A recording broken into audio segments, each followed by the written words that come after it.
이런 가운데 이런 상황이 만들어졌을 때에도 북한은 6.25 전쟁 때 이승만 대통령께서 미군과 유엔군의 이 지원을 받았기 때문에 북한은 앞으로 남침 전쟁을 할 때 어떤 경우에도 미군이 개입하면 안 된다, 미군이 지원되면 안 된다 해가지고 미사일을 개발하기 시작해서 미 본토로부터 오키나와 유지를 통해서 부산으로 들어오는 이 미 증원루트를 공격할 수 있도록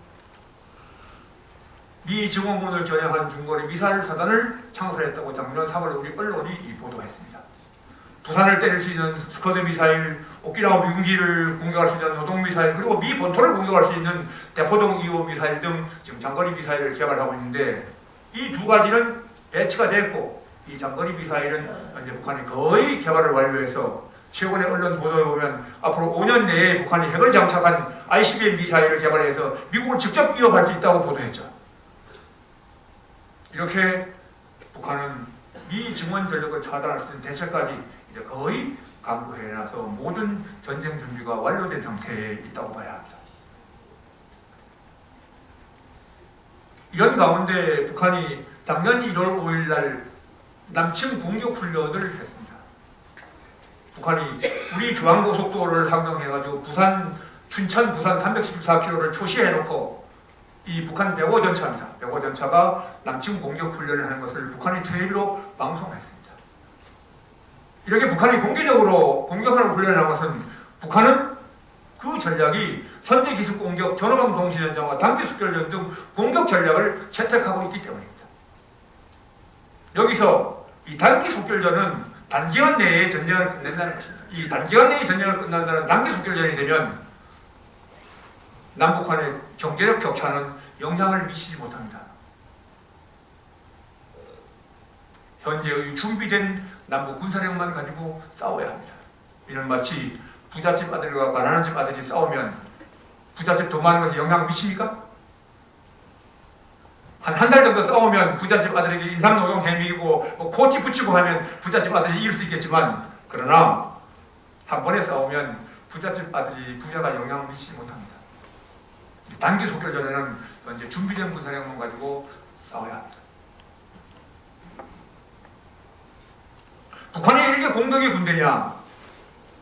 북한군은 수령의 군대입니다. 그리고 혁명무장력입니다. 우리 대한민국을 적화통일하기 위한 혁명무장력입니다. 북한의 김정일이 군부대에 가서 이 군인들하고 촬영할 때 보면 뒤에 늘 이런 문구가 붙습니다. 경의하는 최고사령관 김정일 동지를 위하여 복무함. 북한군은 수령을 위해서 복무합니다. 반면에 우리 대한민국 군대는 국민의 군대입니다. 여러분들 저하고 비슷하죠? 멋있습니다.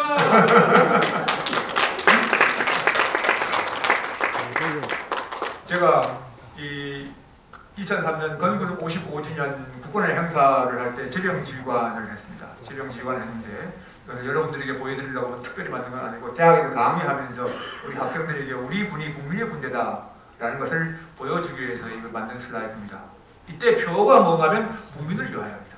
국민을 위하여. 예, 우리 대한민국 군대는 국민의 군대입니다. 따라서 제가 그때 국군의 행사 준비하면서 한 생각은 이 국군의 행사를 5년에 한 번씩 서울에서 하는 것은 우리 군을 위한 경축 행사가 아니고 우리 군의 주인인 우리 국민들에게 5년에 한 번씩 우리 군의 참 모습을 보여주는 데 있다. 이런 생각을 가지고 우리 국민들에게 우리 군의 참 모습을 보여드리기 위해서 행사 준비를 열심히 했었습니다.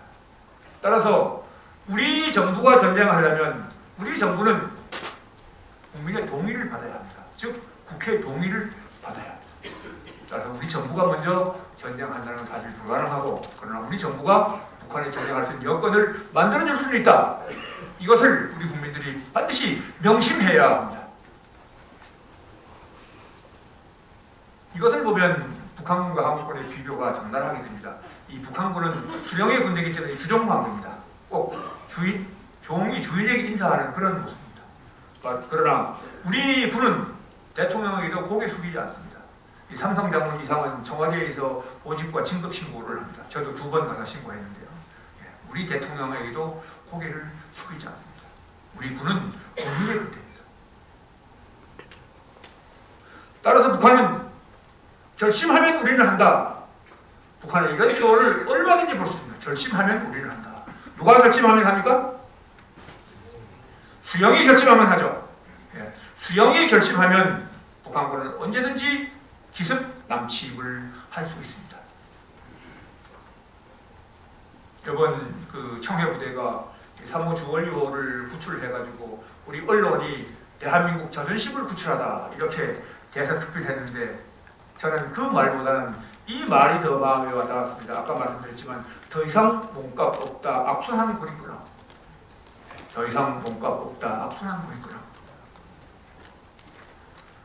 우리 국민들이 스스로 북한 수령이 결심할 수 있는 여건을 만들어주고 있는 이 악순환 고리를 이제 끊어야 합니다. 그러기 위해서는 북한의 어떤 도발에도 대하 공사에도 좌파의 어떤 선동에도 국민들이 분열하지 않아야 합니다. 네.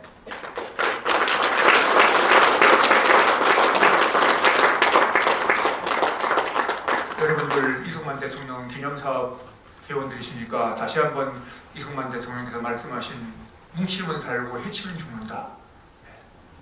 우리 국민들이 다시 분열하지 않아야 됩니다. 우리 국민들이 모두 이승만 대통령의 말씀을 다시 한번 마음에 되새겨야 합니다. 감사합니다.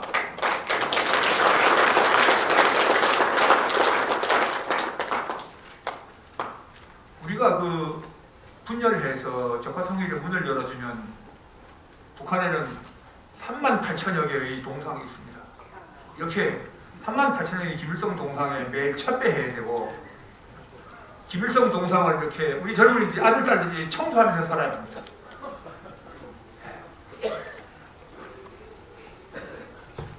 또 북한에는 공개 총살이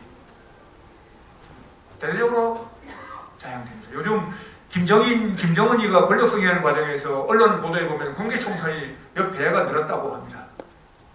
이런 암흑 시대에 우리가 살아야 합니다. 따라서 우리가 북한의 이런 암흑 시대에 살게 해서는 절대로 안 될 것입니다. 그렇죠? 네. 우리 대한민국이 북한의 암흑 지역을 밝혀야 합니다. 우리 대한민국은 37년의 경제력과 한미 군사동맹을 유지하고 있는 충분한 능력을 가지고 있는 나라입니다. 통일에 대해서 우리 많은 국민들, 우리 젊은이들이 부정적인 생각을 가지고 있는데 통일은 비용이냐 이익이냐 봤을 때 통일은 월등히 이익입니다. 통일 비용이 약 176조 정도 든다고 하면 통일의 이익은 248조나 됩니다. 북한은 우리보다 월등히 많은 지하자원을 가지고 있습니다.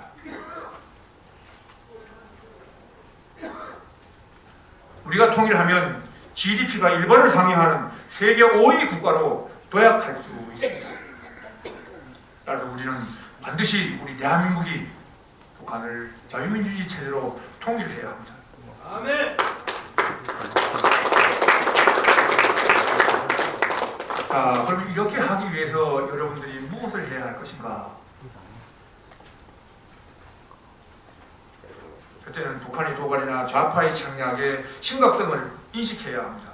여러분들 지난 10년 동안에는 북한은 도발해서 긴장을 조성하고 우리 그 당시의 정부 여당 햇볕정책 추진 세력들은 우리가 북한하고 잘 사귀고 교류 협력해서 평화를 가져올게 이렇게 해서 우리 국민들이 햇볕정책을 지지하고 정부를 지지하는데 이 도발이 이용됐습니다. 이렇게 평화를 가져오겠다고 해놓고 실질적으로는 연방제 통일을 추진했고 핵개발을 지원했고 전자권 전환과 미사일 후방기전 등 한미 군사동맹을 해체할 수 있는 조치를 추진했습니다. 그런데 이명박 정부 들어가지고는 북한이 천안 북치나 연평도 포격 등 고강도 도발해서 우리 국민들의 전쟁 위험을 부추기고 다시 이 세력들이 이명박 정부가 전쟁 세력이라고 국민과 정부를 이완하는 이러한 전략을 쓰고 있습니다. 맞습니다.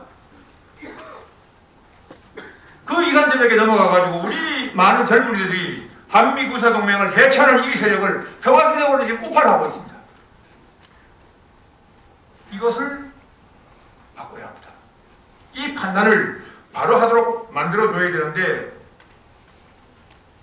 그래서 우리 20대, 30대 우리 여성들이 올바른 판단을 계도해야 되는 것이 지금 무엇보다도 중요한 일이 됐습니다. 여기에 국가 운명이 걸려 있다고 봐야 합니다. 그런데 여러분들, 아까 제가 말씀드렸지만 미국과 북한의 전쟁이 누구를 응원하겠는가? 2005년도 8월 달에 갤럽 조사한 보면 66%의 우리 국민들이 북한을 응원하겠다고 했습니다. 남자들의 50.3% 그리고 여성들의 78%가 북한을 응원하겠다고 이렇게 답했는데, 이것이 아직 제대로 고쳐지지 않고 있고 작년에 또다시 우리 젊은이들이 오판했습니다.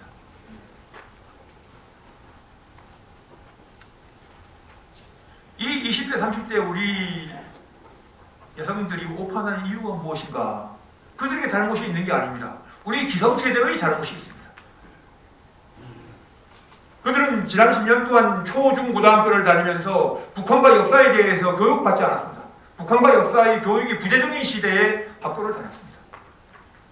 더더욱이 북한과 역사를 몰라도 지장이 없는 시대에 살았습니다. 즉 북한과 역사를 몰라도 대학 입학시험을 보거나 졸업하고 취직시험 보는데 아무런 지장이 없는 그런 시대에 살았습니다. 그러다 보니까 북한과 역사에 대해서 관심을 가질 여유가 없는 시대에 그들이 살았습니다.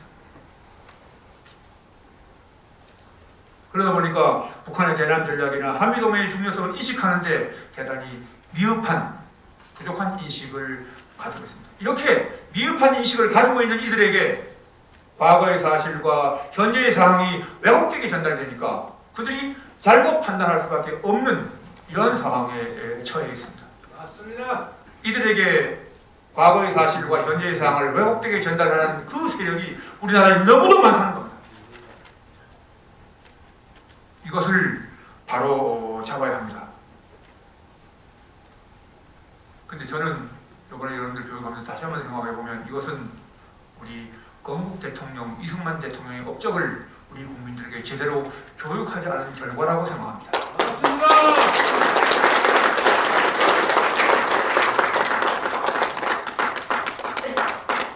우리 이승만 대통령의 건국의 역사와 한미동맹의 역사와 한미동맹의 중요성을 제대로 교육했으면 우리 국민들이 이런 오판을 하지 않았을 것이고, 우리 국민들이 이런 오판을 하지 않으면 우리 국가가 지금처럼 이렇게 위기로 가지 않았으리라고 생각합니다. 맞습니다. 여러분들, 이승만 대통령께서 1953년 10월 1일 한미 상호방위조약을 체결하고 이런 말씀을 하셨습니다. 한미 상호방위조약에 의한 미군의 수도권 국방 배치와 작전권의 한미 공유는 우리나라를 지켜줄 뿐만 아니라 자신들의 번영을 보장해 줄 것이다. 여러분들, 이것은 지난 60년의 역사가 증명하고 있습니다. 맞습니다. 우리는 정말 이러한 훌륭한 건국 대통령을 모셨기 때문에 우리나라가 이렇게 발전했는데, 지금 우리 정부와 우리 교육이 이 사실을 우리 국민들에게 제대로 교육하지 않고 있습니다. 여러분들, 2009년도 정부의 8.15 기념 행사를 보면 이 뒤에 광복의 빛 더 큰 대한민국이라고 써져 있습니다. 여러분들, 광복의 빛만이 더 큰 대한민국을 만들었습니다. 광복의 빛은 우리 대한민국에도 비추었고 북한에도 비추었습니다. 우리 대한민국이 이게 더 큰 대한민국, 세계 7위 수출국가, 세계 13대 경제부국이 된 기적적인 발전을 한 것은 대한민국 건국이 있었기 때문입니다. 맞습니다.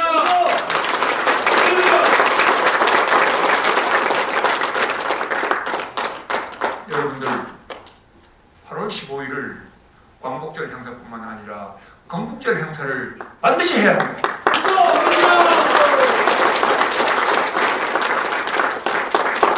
우리 이승만 대통령 기념사 앞에 여러분들, 지금까지 여러분들이 이승만 대통령의 업적을 기리고 계승하는데 물론 많은 노력을 하셨지만, 그러나 이제는 대한민국을 위해서, 현재 위기를 극복하기 위해서 실질적인 가생 조치가 있어야 합니다.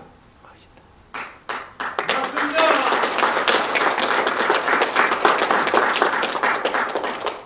이승만 대통령의 업적을 알리는 것이, 그래서 우리가 이승만 대통령에 대한 업적을 올바로 판단하게 만드는 것이 우리 국민들이 현재 이 길을 극복하는 길입니다. 맞습니다. 따라서 대한민국을 지키는 길은 건국 대통령, 이승만 대통령의 업적을 국민들이 올바로 알리는 것이 대한민국을 지키는 일이고 이런 건국절 행사 실시와 전자권 전환을 막는 것부터 시작됩니다.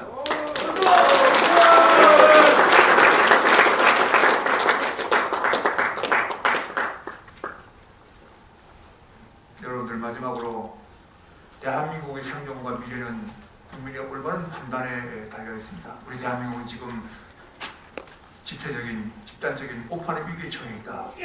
우리 국민의 올바른 판단에 달려 있는데 이 올바른 판단을 우리 국민들이 하려면 건국 대통령에 대한 올바른 판단에서부터 시작된다는 것을 여러분들이 올바로 알고 여러분들이 그 일에 선봉해 서 주시기를 간곡히 당부드리면서 제 말씀을 마치겠습니다. 감사합니다.